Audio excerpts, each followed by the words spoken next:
जरा अपनी निगाहों को आसपास दौड़ाइए।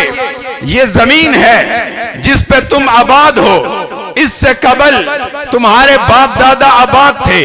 यहाँ घर बार हैं, कारोबार हैं, फसलें हैं, डेरे और बैठके हैं। क्या कह सकते हो कि जमीन ना हो तो हमारी जिंदगी को फर्क ना पड़े?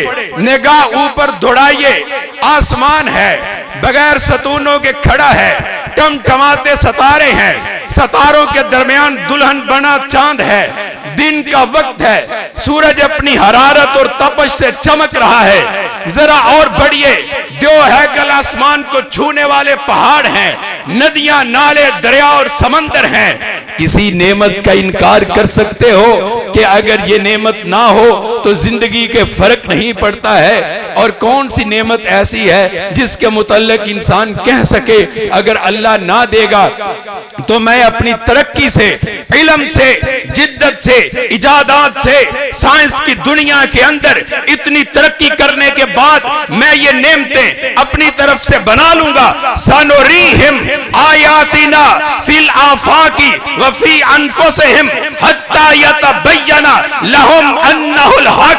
हजरात जिधर निगाह उठाएंगे रब की रबूबियत की, रब की उलूहियत की, उसकी सिफात का डंका बजता हुआ नजर आएगा। अवाति वल अर्ज वस्सलातु वस्सलामु अला सय्यिदिल अंबिया'i मुहम्मदिन सल्लल्लाहु अलैहि वसल्लम। अम्मा बादु फ़ाऊज़ु बिल्लाहि मिनश शैतानिर रजीम। बिस्मिल्लाहिर रहमानिर रहीम। लक़द मन्नल्लाहु अलल मुअमिनीना इज़ बअस फ़ीहिम रसूलन मिनहुम यतलू अलैहिम आयातिही व युज़क्कीहिम व युअल्लिमुहुमुल किताब वल हिकमह व इन कानू मिन क़ब्लु लफ़ी ज़लालिम मुबीन। यूं ही न टटोलो हमें हमारे लफ्ज़ों में, यूं ही न टटोलो हमें हमारे लफ्ज़ों में। हम बात नहीं बात के माना में मिलेंगे। ग्रामी कदर सामेईन और सामेआत, मुख्तसर वक़्त में चंद बातें आप अहबाब की खिदमत में अर्ज करना चाहता हूँ। अल्लाह तबारक व तआला ने जो अकल अता की है और जो शऊर से नवाजा है,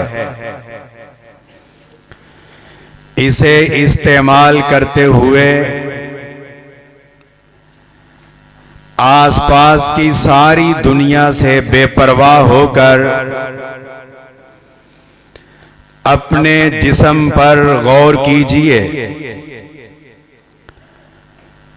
अपने पाँव के नाखून से लेकर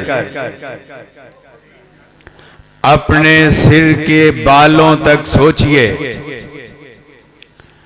कितनी नेमतें हैं।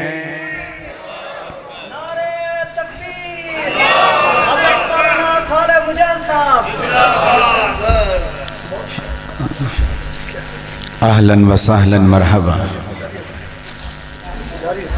इधर खुली जगह पे आए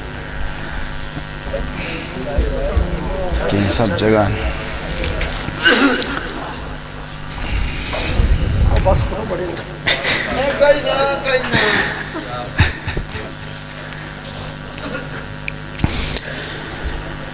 इन नेमतों को सोचिए जो तुम्हारे जिस्म के अंदर रख दी हैं। तुम्हारे पाँव की सलामती, हाथों की कुव्वत, सीने के अंदर दिल का धड़कना, आंखों की रौनक को, इन सारी नेमतों की एक फहरिस्त बनाकर सोचिए कौन सी ऐसी नेमत इलाही है जिसे आप कहेंगे ये मेरी जिंदगी की सबसे बड़ी नेमत है, और कौन सी ऐसी नेमत है जिसके मुताल्लिक आप कह सकें कि अगर ये नेमत मेरे पास ना हो, मेरी जिंदगी के रंगों में, मेरी जिंदगी की रौनक में, मेरी जिंदगी की महफलों के अंदर कोई कमी और कोताही वाक़ई ना हो। निकालिए, पांव की उंगलियों को निकालेंगे, हाथों को निकालेंगे, दिल से इनकार करेंगे, आंखों से मुनकर होंगे, कानों की नेमत से इनकार करेंगे। वफी अनफुसिकुम अफला तुबसिरून, फैसला नहीं हुआ, जरा अपनी निगाहों को आसपास दौड़ाइए। ये जमीन है जिस पे तुम आबाद हो, इससे कबल तुम्हारे बाप दादा आबाद थे। यहाँ घर बार हैं, कारोबार हैं, फसलें हैं, डेरे और बैठके हैं। क्या कह सकते हो कि जमीन ना हो तो हमारी जिंदगी को फर्क ना पड़े? निगाह ऊपर दौड़ाइए, आसमान है, बगैर सतूनों के खड़ा है, टमटमाते सितारे हैं, सितारों के दरमियान दुल्हन बना चांद है, दिन का वक्त है, सूरज अपनी हरारत और तपश से चमक रहा है। जरा और बढ़िए, दो है कल आसमान को छूने वाले पहाड़ हैं, नदियां, नाले, दरिया और समंदर हैं। किसी नेमत का इनकार कर सकते हो कि अगर ये नेमत ना हो तो जिंदगी के फर्क नहीं पड़ता है? और कौन सी नेमत ऐसी है जिसके मुतल्लिक इंसान कह सके अगर अल्लाह ना देगा तो मैं अपनी तरक्की से, इल्म से, जिद्दत से, इजादात से, साइंस की दुनिया के अंदर इतनी तरक्की करने के बाद मैं ये नेमतें अपनी तरफ से बना लूंगा। सनुरीहिम आयातिना फिल आफाकी व फी अनफुसिहिम हत्ता यतबय्यना लहुम अन्नहुल हक। हजरात जिधर निगाह उठाएंगे रब की रबूबियत की, रब की उलूहियत की, उसकी सिफात का डंका बजता हुआ नजर आएगा। लेकिन अल्लाह ने अपनी पूरी किताब के अंदर अहदीस मुबारका जो अपने रसूल को अता फरमाई, उस जखीरे में कभी ये एहसान नहीं जितलाया, अरे इंसान तुझे धड़कता हुआ मैंने दिल दिया है, बड़ी दूर तक देखने वाली तुझको आंखें अता की हैं, 50 और 100 साल दूर तक की मंसूबा बंदी करने वाली तुझको जहानत और फतानत से नवाजा है। कभी अल्लाह ने यह नहीं कहा तुझे मैंने बड़ा चौड़ा सीना दिया है, ताकतवर हाथ दिए हैं, तेरे चुस्त पांव तुझे तेरे साथ जोड़ दिए हैं। कभी अल्लाह ने यह नहीं कहा कि मेरा एहसान है कि ये जमीन टिकी हुई इसके ऊपर तुमको बसा दिया है। एक नेमत, लक़द मन्नल्लाहु अलल मोमिनीना इज़ बअस फ़ीहिम रसूला। ऐ इंसान, मेरा तुझ पर एहसान है, मेरा तुझ पर एहसान है कि मैंने अपनी रहमत से अपने रसूल को तेरी हदायत के लिए इस कायनात के अंदर मबूस फरमाया है। सबसे बड़ी नेमत फिर क्या हुई? क्या ये जिस्म बड़ी नेमत है? हजरात इनकार नहीं, लेकिन इसके ऊपर कायनात के रब ने एहसान नहीं जितलाया। एक नेमत आमना के लाल की आमद पर कौनैन के ताजदार के लिए, कायनात के फखर, इंसानियत के हादी और रहबर के लिए कहा लक़द मन्नल्लाहु अलल मोमिनीना। और सारी दुनिया के अंदर बसने वाले मोमिनों, मेरा तुम पर एहसान है कि मैंने अपना रसूल तुमको अता फरमाया है। हजरात ये एहसान कैसे है? कभी आपने सोचा है? सीरतुन नबी सल्लल्लाहु अलैहि वसल्लम पर बड़ी गुफ्तगू होती है, हमें मोहब्बत भी है, हम अपने रसूल के बारे में पढ़ते भी हैं, जानने की कोशिश भी करते हैं, एक दूसरे को सुनाते और सुनते और पढ़ते भी हैं, लेकिन ये एहसान कैसे है? मैं चंद बातें अर्ज करना चाहता हूँ हजरत कारी खालिद साहब की मौजूदगी में, और उनके लिए ज्यादा आपके दरमियान मुखिल भी नहीं रहना चाहता हूँ। हजरात जरा सोचिए, यही कायनात थी, लोग ना आशना थे, कोई लात के सामने, कोई मनात के सामने, कोई उज्जा के सामने घुटनों के बल झुका हुआ, सजदे के अंदर गिरा हुआ, अपनी हाजात उनके सामने पेश कर रहा, उनको नफा और नुकसान का मालिक समझने वाला, बैतुल्लाह इन बुतों के साथ भरा हुआ। अल्लाह ने इनके मुतल्लिक कहा, अफरअयतुम लाता वल उज़्ज़ा व मनात सालिसतल उखरा। फिर अल्लाह ने अपने इन बंदों पर एहसान किया, शिरक के अंधेरों को खत्म किया, अपने महबूब को इस कायनात के अंदर मबऊस फरमाया। फिर तौहीद का डंका बजा, शिरक के ऊपर ज़रबे लगी।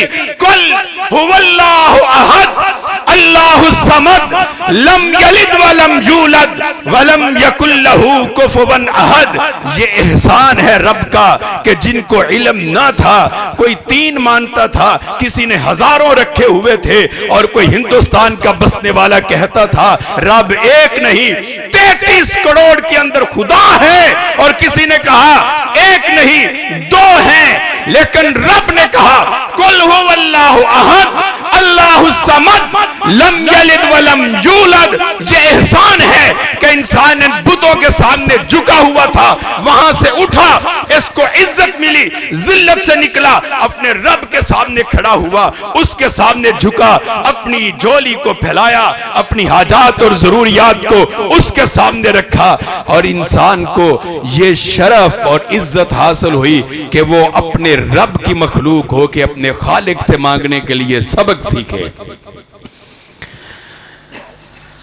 हजरात, इंसान ना जानते थे कि ये जिंदगी क्यों मिली है, ये जिंदगी का मकसद क्या है, मरने के बाद क्या होगा, कब्र कैसी है, जन्नत और जहन्नम क्या है, मैदान महशर क्या है, रब कौन है, उसको कैसे पहचानना है, ना इंसान अकल से जान सकता था, ना मिल बैठ के जान सकते थे। और अगर मैं बात समझाते हुए कहूं, आप कुरान और हदीस को एक तरफ रखिए, और जो इल्म आज दुनिया के अंदर मौजूद है उसकी बुनियाद पर क्या आप फैसला कर सकते हैं कि इस जिंदगी का मकसद क्या है, और मरने के बाद क्या होने वाला है, कब्र के हालात कैसे हो सकते हैं, और मैदान महशर के अंदर इंसान को किन मराहिल के साथ वास्ता पड़ने वाला है।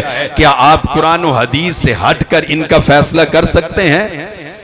क्या इनको जान सकते हैं? ये एहसान है। अल्लाह ने कौनैन के इमाम को मबूस फरमाया, जिसने इंसानों को आके बताया अल्लज़ी खलक़ल मौत वल हयाता लियब्लुवकुम अय्युकुम अहसनु अमला। ओ लोगों, दुनिया के मैदानों के अंदर दौड़े लगाने वालों, कारोबार में एक दूसरे से आगे निकलने वालों, सियासत के अंदर दूसरों को मात देने वालों, अपनी नाक को ऊंचा रखने की दौड़े लगाने वालों, हमने तुमको पैदा किया है लियब्लुवकुम अय्युकुम अहसनु अमला। हम देखना चाहते हैं कि कौन तुम में से हमारे पास नेक अमल लेके आने वाला है। फैसला इस बुनियाद पर होगा। इंसान ना जानते थे कि ये जिंदगी क्या है, मरने के बाद क्या होगा। रसूलुल्लाह दुनिया में आए, इंसान को इस मकसद से आशना किया, कब्र के हालात बताए, जन्नत और जहन्नम का जिक्र किया, मैदान हशर का बताया, मीजान से आगाह किया, हिसाब और किताब के मराहल से इंसान को आशना किया, हौज़े कौसर से बताया। लक़द मन्नल्लाहु अलल मोमिनीना, ये मेरे रब का एहसान है कि जिसने इतना प्यारा रसूल हमें अता फरमा के इन सारे मराहिल से आगाह करके हमें जन्नत का मुतलाशी और तलब करने वाला बनाया है। हजरात,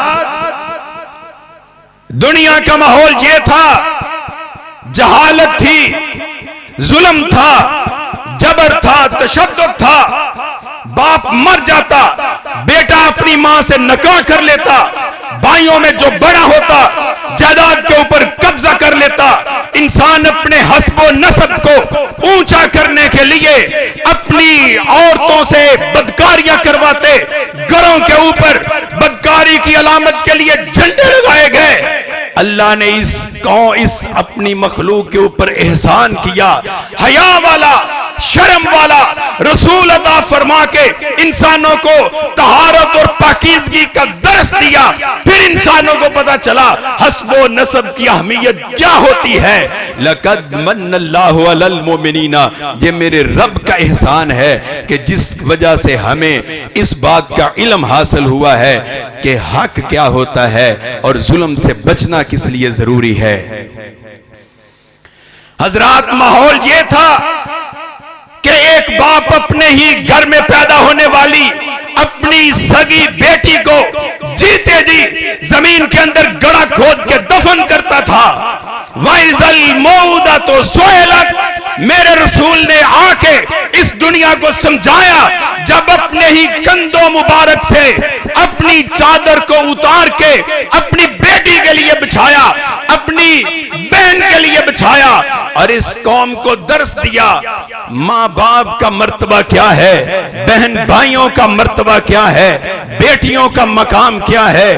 फिर इंसानों को पता चला व बिल वालिदैन एहसाना, वरना दुनिया ना जानती थी कि माँ बाप का मकाम क्या है, बेटियों के साथ रवैया और सलूक क्या होना चाहिए।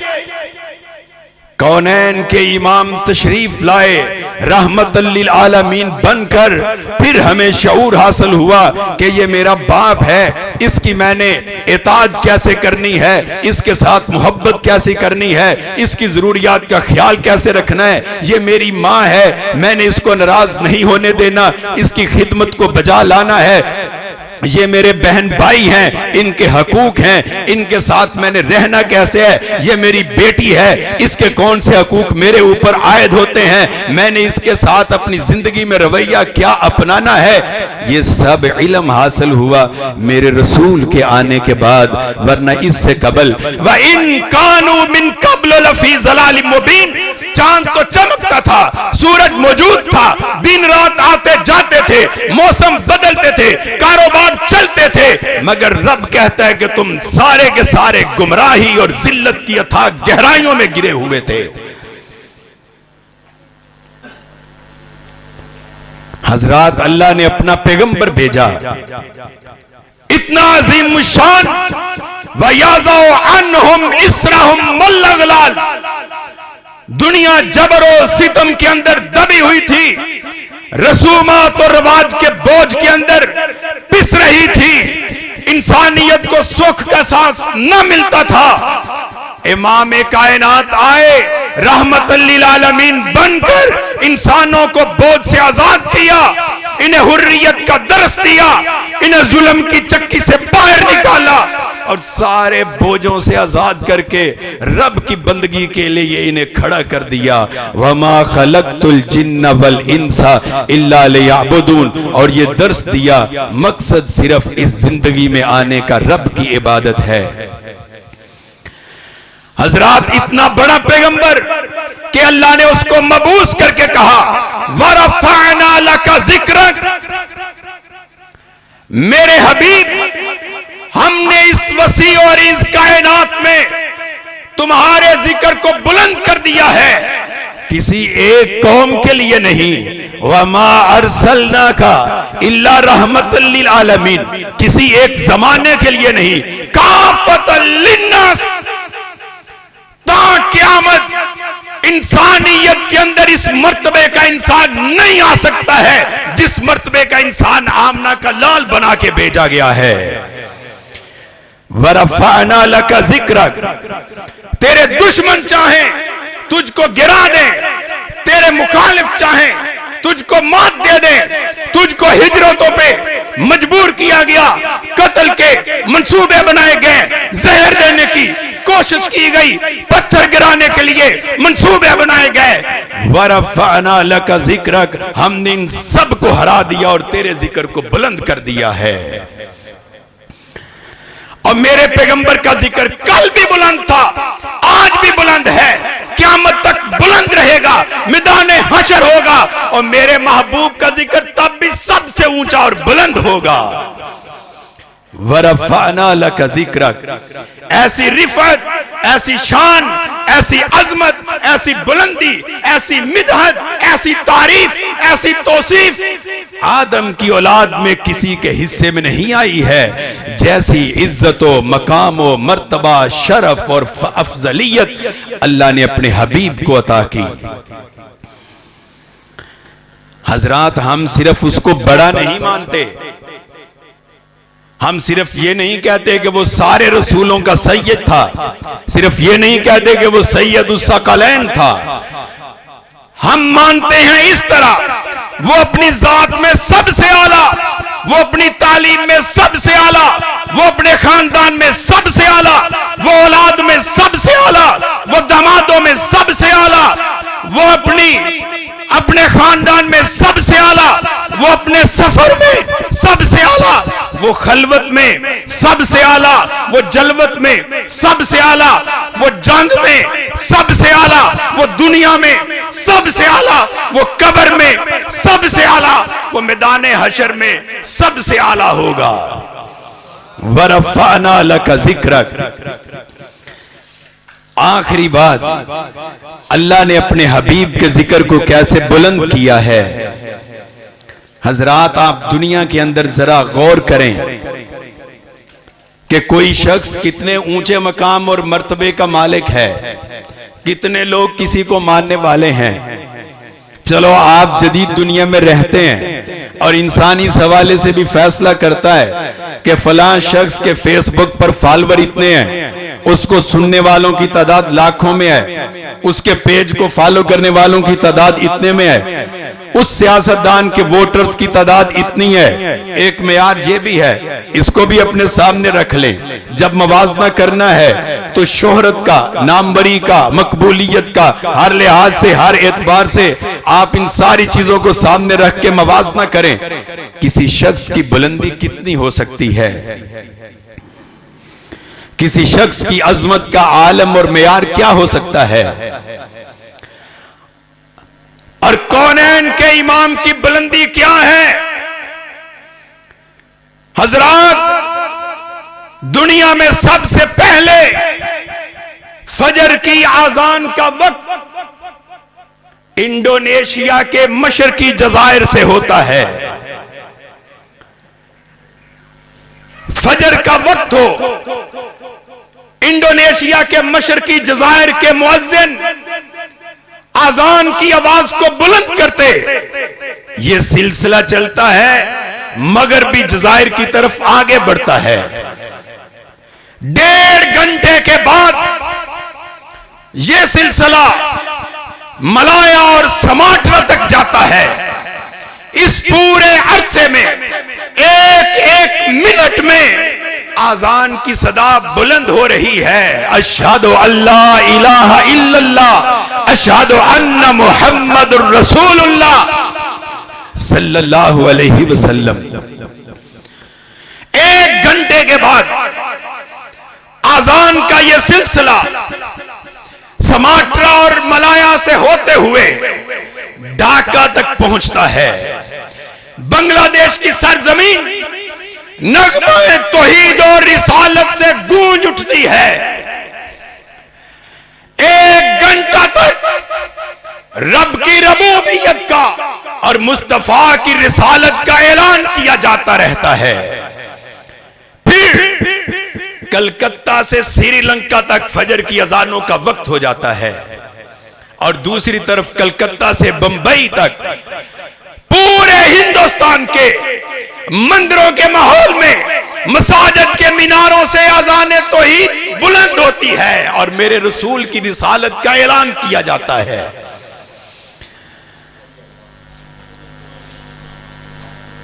हजरात, हिंदुस्तान के बाद अफगानिस्तान में अजाने फजर का वक्त होता है। अफगानिस्तान से लेकर मस्कत तक फजर की अजानें होती हैं। तब उसी वक्त श्रीनगर से लेकर सियालकोट और सियालकोट से लेकर गवादर तक 40 मिनट में अजाने फजर के लिए अजाने फजर की आवाज को बुलंद किया जाता है। वरफ़अना लका ज़िक्रक, मस्कत से लेके सऊदी अरब, यमन, मुत्तहिदा अरब अमारात, और बगदाद तक 1 घंटे में अजान फजर के लिए सदाएं गूंजती हैं। बगदाद से लेकर तराबलस तक, तराबलस से लेकर इस्कंदरिया तक 1-1 घंटा तक फजर की अजानों का वक्त होता है। और जब यही सिलसिला जो इंडोनेशिया से शुरू हुआ था बहरे ओकियानूस के मशरकी किनारे तक जाता है, 9.5 घंटे का वक्त गुजर जाता है कि दुनिया के अंदर फजर की अजानें चल रही हैं। हजरात, जब जब अल्लाह की उलूहियत का, रबूबियत का, सिफात का तज़किरा किया जाएगा, मोहम्मद की मुस्तफाई का तज़किरा भी बुलंद किया जाता रहेगा। और जब वहां फजर की अजान 9.5 घंटे के बाद पहुंचती है, इंडोनेशिया के उन्हीं मशरकी जज़ायर के अंदर अजान जोहर का वक्त हो जाता है। अजान जोहर का सिलसिला शुरू होके ढाका तक पहुंचता है कि इंडोनेशिया के मशरकी जज़ायर में अजान असर का वक्त हो जाता है। अजान असर शुरू होती है और जब समाट्रा तक आती है, इंडोनेशिया के उन्हीं जज़ायर में मुअज्जिन मगरिब की अजान देना शुरू कर देते हैं। हजरात, दुनिया में किसी बादशाह की बादशाहत का डंका नहीं बजता। 24 घंटों में रब की रबूबियत का ऐलान किया जाता है और मेरे इमाम की मुस्तफाई का तज़किरा किया जाता है। और शायर ने कहा था, बस एक नाम, बस एक नाम खुदा के बाद उन्हीं का, मुअज्जिनों की अजानों में गूंजने वाला। और शायर ने कहा था, मैं अधूरा तू मुकम्मल, मैं अधूरा तू मुकम्मल, मैं शिकस्ता मैं सुखनवर तू पैगंबर, मैं सुखनवर तू पैगंबर, तेरा नुक्ता मेरा समा वरफाना लका जिक्रक। हजरात, इस कायनात के अंदर इससे बड़ा कोई नहीं, और हमने सिर्फ उसको बड़ा नहीं माना, उसकी जात को बड़ा माना, उसकी बात को इस सारी कायनात की बातों में सबसे आला, अफजल और मुकद्दस माना। इतना आला माना, हम अहले हदीसों का अकीदा ये है, दावत ये है, सारी कायनात के लोगों की बातों को रद्द किया जा सकता है, आमना के लाल की बात को ठुकराया नहीं जा सकता है। और जिसे रब ने ऊंचा किया हो, उसकी बातों से मुंह मोड़ के इंसान अपनी जिल्लत का गड़ा क्यों खोद ले। लक़द मन्नल्लाहु अलल मोमिनीना, अल्लाह ने मोमिनों पर ये एहसान किया है, हमने इस एहसान को संभाला है। उसकी बातों को, उसकी अदाओं को, उसकी सुन्नतों को, उसके अमलों को, उसके ख़ानदान को, उसके अहले बैत को, उसकी किताब को, उसके असहाब को, उसके दिनों को, उसकी रातों को, उसकी बातों को सब संभाल के हमने पूरी दुनिया को यह दावत दी है, लोगों अगर रसूल को छोड़ के किसी और तरफ जाओगे तो दुनिया के अंदर भी नाकामी है, आखिरत के अंदर भी नाकामी है। अल्लाह हम सबको समझने और अमल करने की तौफीक अता फरमाए। वमा अलैया इल्लल बलागुल मुबीन।